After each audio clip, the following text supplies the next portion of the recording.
Dhe për të folur për këtë zhvillim, i cili në fakt do duhet ishte një zhvillim rutin, por që në Shqipëri mori tjetër peshk, kam kënaqësi të kem ish prokurorin dhe avokatin Gentian Tranova. Do të Tranova kënaqësi të kem në studio. Faleminderit që bashkuat. I nderuar, përpara se të kalojmë pak tek ajo çfarë ndodhi dje, duhet ndalim një zhvillim fundit. Tani si ish prokuror për dyshime edhe ju mund të thoni, mund të komentojmë bashkë. Sërish të plagosja e shkollave. 3 plagosur, një sherr në Shkodër.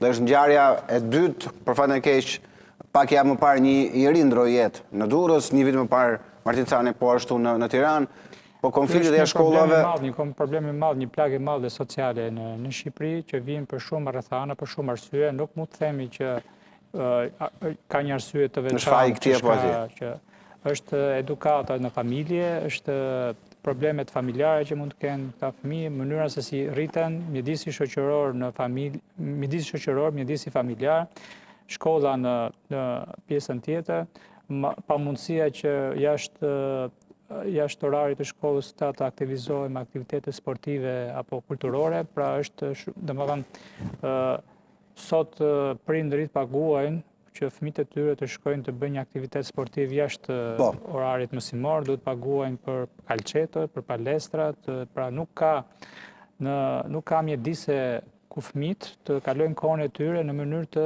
shëndetshme dhe sportive. Pra, dhe po të shkosh në shumë zona, edhe në Tiranë, në qendër, po edhe në qytete të tjera, shef nëpër mbasditeve, nëpër cepa pallatesh, shef tuf me djem që rrinë, pinë duhan, konsumojnë hashash, pastaj vazhdojnë edhe me gjëra të tjera sipas mundësive, dhe kjo pastaj krijon fillon bëhet mjedis kriminaliteti.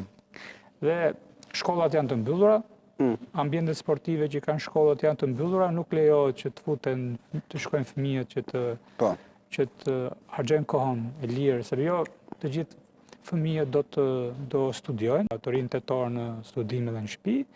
Një pjesë janë më të prirur drejt sportit, një pjesë janë të prirur nga mësimet, një pjesë janë të prirur nga gjëra të tjera. A është zgjidhje, do të rëndësishme në presë, sepse kam dëgjuar shumë që, le të bëhet si në Amerikë, në shkollë vendosen detektor.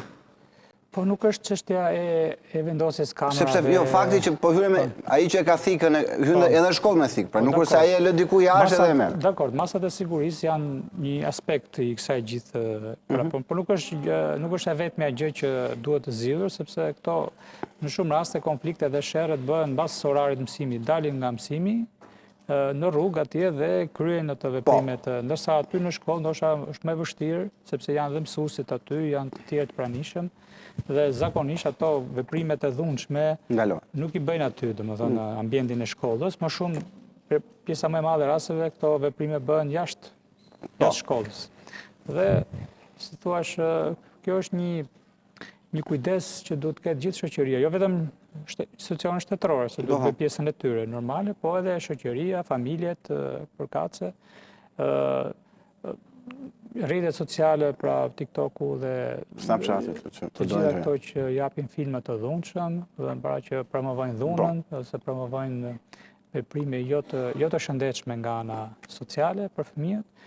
Ideja është që duhet kjo punë zgjidhet ose përmirësohet vetëm thjesht me një klim ose mjedis shoqëror, pra të përshtatshëm për fëmijët që ata të rriten në një mjedis social dhe humanitar.